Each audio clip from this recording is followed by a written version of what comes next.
Вы знаете, когда вы первые приехали, в тот же вечер наш глава Шкалиматов уже свое интервью благодарил вас. И мы вам желаем успехов в работе и всей вашей семье, и всему народу, от ингушского народа. Позвольте вручить, Беслан Хакимович, благодарность за ваше участие в сохранении нашего культурно-исторического наследия. Уважаемая Жанетта Владимировна, то же самое. Ваш адрес.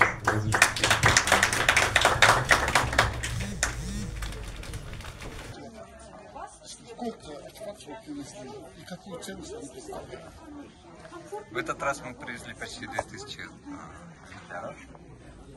И ценность их заключается в первую очередь в том, что на протяжении более чем 200 лет на всем Кавказе археологические исследования в основном проводились на погребальных памятниках. Это дает нам представление только об одной из сторон жизни древнего общества. И то, что на Гамурзийском городище были проведены раскопки на площади практически на 11 тысяч квадратных метров, это позволило нам обнаружить абсолютно новые аспекты, новые стороны бытовой жизни населения. Потому что погребения не отражают как бы ритуальную сторону, а городище, которое мы исследовали, оно позволяет говорить о том, как жили эти люди.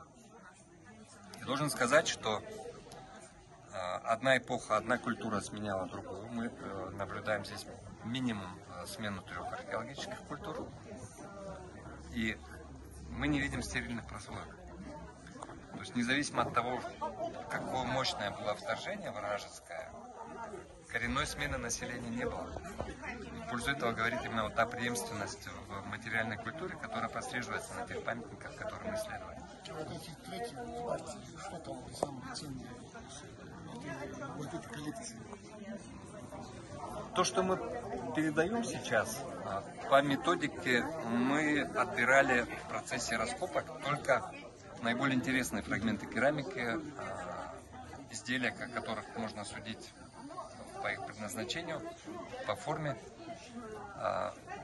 90% материала закопано на территории городища, после того, как мы их зафиксировали. И мы будем передавать порядка еще 2000 предметов, которые относятся только к Гамурзийскому городищу. И это материалы, которые позволяют понять, в том числе костные материалы. Мы сегодня можем сказать, что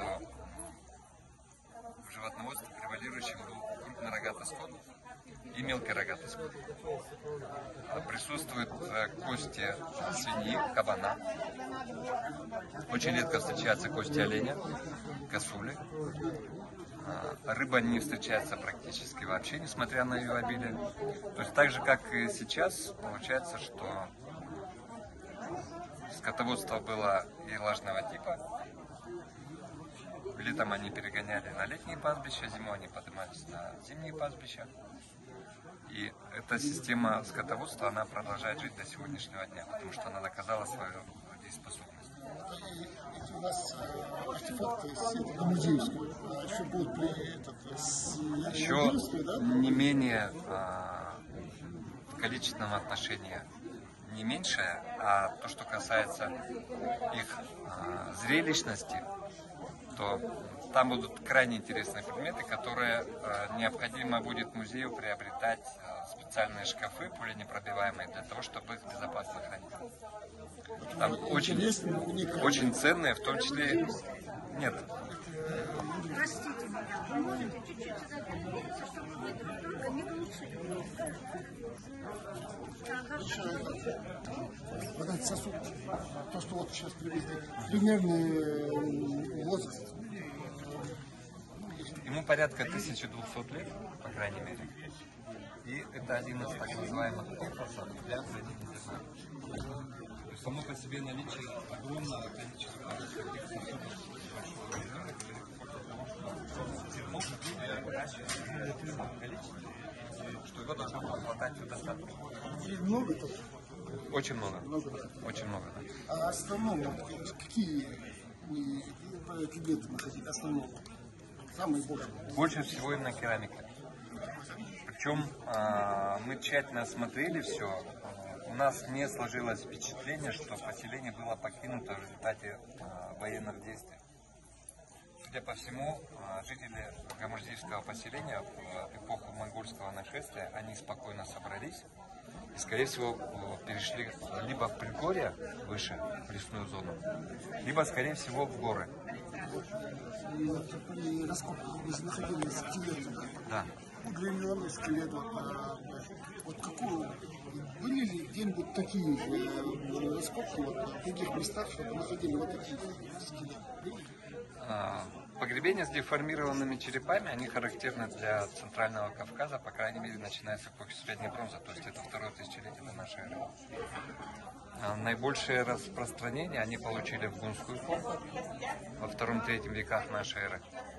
Они имели распространение в аланскую эпоху, причем, к сожалению, статистики по, скажем, территории Ингушетии не проводилось, а в некрополях, которые мы исследовали в больших количествах, от 15 до 24% погребенных людей, в основном женщин, у них в разной степени выражены деформации черепа. Чем это связано?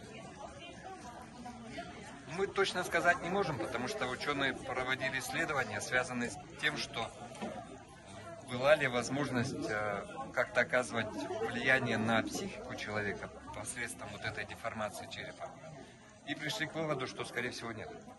Очевидно, такая форма черепа, она должна была подчеркивать